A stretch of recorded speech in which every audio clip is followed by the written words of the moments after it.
Morning to all of you. अगले दिन के ब्लॉग में आप सबका स्वागत है। आज पूर्णाहुति का दिन है और नारायण आज अंतिम है और पूर्णाहुति में सारे लोग आए, प्रसाद खाए। चूंकि ये ब्लॉग कल आएगा तो कल बिल्कुल नहीं आए, आज आए। सभी जन जनार्दन से सभी भक्तों से आग्रह है कि आज पूर्णाहुति है, आज आप लोग आइए और प्रसाद ग्रहण करके आप जाइए। बहुत बढ़िया संतोष भैया का आग्रह है, आप लोग आए और प्रसाद का सेवन करें। और हम भंडार की ओर तो भी नहीं जा सकते हैं, अभी प्रिपरेशन हो रहा है वहाँ पर। और ये आज अंतिम दिन है जग के, इसके बाद बिल्कुल विदाई के बाद तो आप समझ सकते हैं कि लड़कियों की विदाई जैसे होता है वैसे ही सुनसान हो जाएगा हमारा ग्राम गांव बुढ़ारी। और आपसे हम मिलेंगे फिर हर दिन नई एनर्जी के साथ, नए ब्लॉग के साथ। फिलहाल तो यही है, अभी आज का कम है, सूर्य भी बहुत ऊपर है और देखिए 10 बज रहा है अभी। सूर्यदेव भी अपना नित्य क्रिया छोड़ते नहीं है, इतने धूप के साथ आ रहे हैं। और भीड़ है बहुत ज्यादा, भीड़ इस लेवल का है। देखिए इधर अभी फेरा मारा जा रहा है, फेरी हो रहा है।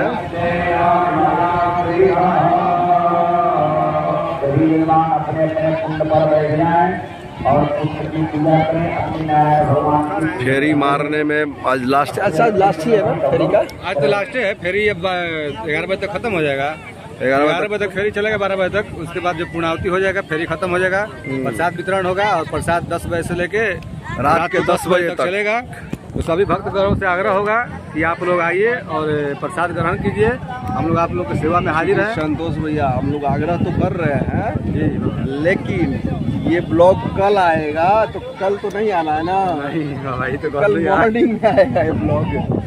कोई नहीं, बट प्रसाद जो जानते हैं हमारे मीडिया जो सोशल मीडिया पोर्टल्स हैं, हैंडल्स हैं, उसके थ्रू आपको सारे 5 तारीख को पूर्णाहुति को पता है सबको, तो सब आए और प्रसाद आज ग्रहण करें सुबह 10 बजे से लेके शाम के 10 बजे तक। जी जी, सबको का स्वागत है। हम लोग देखिए भीड़, देखिए रस, देखिए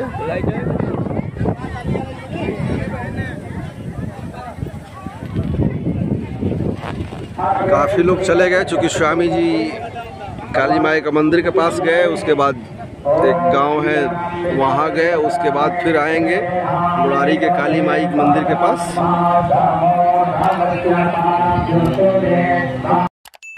जिस साइड में सब दुकानें लगा हुआ, सही है भाई। पंकज भैया का एक्स्ट्रा क्लास चल रहा है, समझे? एकदम ब्रश करके एकदम गायत्री मंत्र पढ़ो, इसके बाद बुक लो। 2.5 साल से काम मतलब ठीक तब से करा देना। मेरा श्रेय कुछ नहीं है, हम अपने वाइफ का योगदान करते हैं। गजब, उनका सहयोग ज्यादा है। हम अपने बेटी को नारायण का जग, और हम अपने बेटी को क तक नहीं सिखाए हैं, बॉस क तक नहीं सिखाए हैं कि कैसे लिखा जाता है, पढ़ो जी। सिर्फ छुट्टी के दिन में सोने देते हैं। सोने ये बनी बैठल बनी 400 ब्राह्मण समाज के कुछ लोग अगर आवाजो सुने ला हम ना रहम तबे कुछ एकदम चाहबो पर बड़ा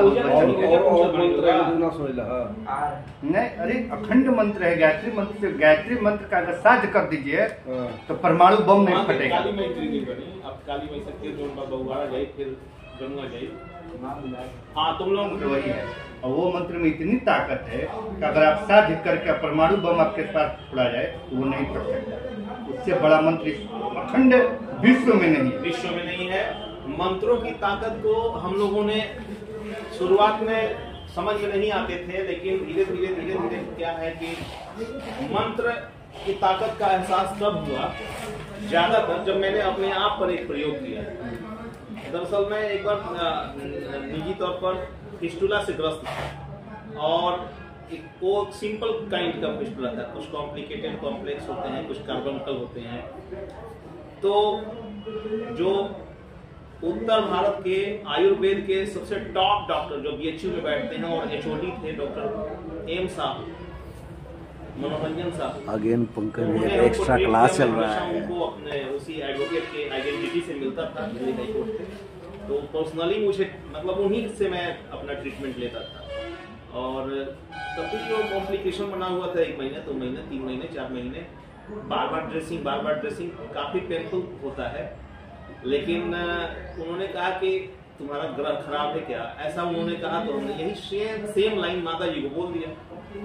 तो माता जी कहीं कि ठीक है, इनके वो बैठ गया तो इन्होंने महामृत्युंजय करा दी। महामृत्युंजय बैठा 75,000 के आसपास खर्च हुआ था। 5 पंडित थे और सारे एकदम पवित्रता के साथ, क्योंकि उसमें बड़ी शुद्धता के साथ उसमें लीन रह करके उच्चारण करना पड़ता है।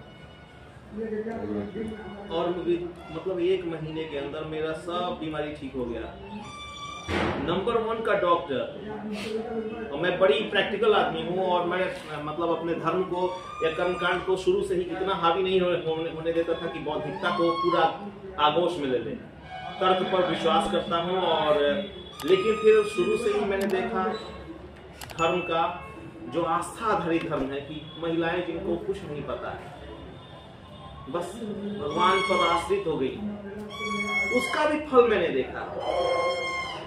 तो जो फिर गीता पढ़ने का मौका मिला जब ग्रेजुएशन में इलाहाबाद यूनिवर्सिटी का सबसे टॉप का कॉलेज का में पढ़ने का मौका मिला, यूई क्रिश्चियन कॉलेज, उसमें संस्कृत मैंने लिया तो उसमें 3rd ईयर में भगवत गीता पढ़ने का मौका मिला। उस गीता में मैंने देखा कि 3 मार्ग जो बताए गए हैं, ज्ञान मार्ग, भक्ति मार्ग और कर्म मार्ग। और श्रेष्ठ कृष्ण भगवान कह रहे हैं भक्ति मार्ग, ज्ञान मार्ग और कर्म मार्ग। ज्ञान मार्ग और कर्म मार्ग तो है ही, भक्ति मार्ग मतलब कि सर्वस्व का निछावर करके त्याग करके। तो सबसे हम लोग अभी ज्ञान पे बात कर रहे हैं, लेकिन हम अपने कर्म को साइड में करके या आपस में अविश्वास करके हम किसी ज्ञान से किसी तरह का प्रभाव नहीं छोड़ सकते। किसी भी तरह का प्रभाव नहीं छोड़ सकते। इसीलिए ज्ञान गाड़ खाती मिलल बा का हम सोची कि गाड़ और यहाँ के पाउन तो भक्ति देखने में तो सबसे निम्न किस्म का लगता है, लेकिन इसका प्रसार निचले दर्जे तक के व्यक्ति तक होता है। और कर्म में सभी लगे हुए, चाहे वो टॉप क्लास का बौद्धिकता वाला व्यक्ति हो और चाहे एकदम तुच्छ बौद्धिकता वाला, समझ ना। तो इसीलिए भक्ति सबको कवर करती है और ज्ञान भी बेकार हो जाता है। शुद्ध तर्क और शुद्ध ज्ञान भी बिना भक्ति के, बिना विश्वास के, बिना भरोसा के, जिसको कि बिलीफ नहीं फेथ कहते हैं, बिलीफ से भी एक स्टेज आगे है, एक स्टेप आगे है। तो कुल मिला के अब मैंने जीवन में इस निष्कर्ष पर धीरे धीरे मैं पहुंचा हूँ। पहले मुझे ज्ञान पे भरोसा था, फिर कर्म पे भरोसा रहा विद्यार्थी जीवन में, और उसके बाद भक्ति को मैं वो ब्लाइंड बिलीफ जैसे अंधविश्वास मानता था।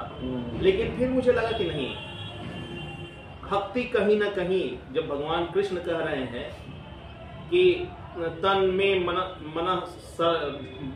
में भक्तः प्रियम, इन तीनों में मुझे भक्त सबसे प्रिय हैं, जो निस्वार्थ भाव से, निश्चल भाव से दूध और फूल, पुष्प और अर्घ वगैरह दे करके और मुझे समर्पित करते हैं और कोई मंत्र भी नहीं जानते, वो भक्त मुझे सबसे प्रिय हैं। क्योंकि उनके अंदर जो भावना होती है वो जरा भी दम्भ और उसकी नहीं रहती कि मैं ज्ञानी हूं, मैं ये मंत्र मारूंगा। तो मंत्र की शक्ति तो है ही, हमें तो जानना ही है उस टॉप में, लेकिन हमारा पहला पायदान भक्ति है, दूसरा कर्म है और तीसरा ज्ञान है। भैया चालू देखिए वहाँ भी चल। लेकिन हमें एक चीज जोड़ल चाहते हैं भैया, धर्म या पंथ कोई भी होखे, अगर ओकरा धर्म में सही सिखावल जाता ओकरा के एडॉप्ट करे के जरूरत बा। अगर गलत बा तो ओकरा के अंधविश्वास से दूर होके एक तार्किक मुद्दा पे ओकरा के माने समझ के ओकरा के आगे अपनावल जाए, चाहे फॉलो करी जाओ। बहुत सारा माने जैसे बड़ा संत लोग, चाहे बहुत सारा लोग बड़ा, कुछ लोग प्रचार करलन, कुछ लोग भक्ति के बात बतावलन, कुछ लोग साधना के बात बतावलन, कुछ लोग योग के बात बतावलन। तो ई अपना से देखे के बाकी कौना लेवल पे जाए जाता है, केवना चीज के अडॉप्ट कर चाहता है। हेलो भाई साहब, आज का भीड़ देखिए। तो कहा गया है भीड़ बहुत है। कहने हो रहा है और धूप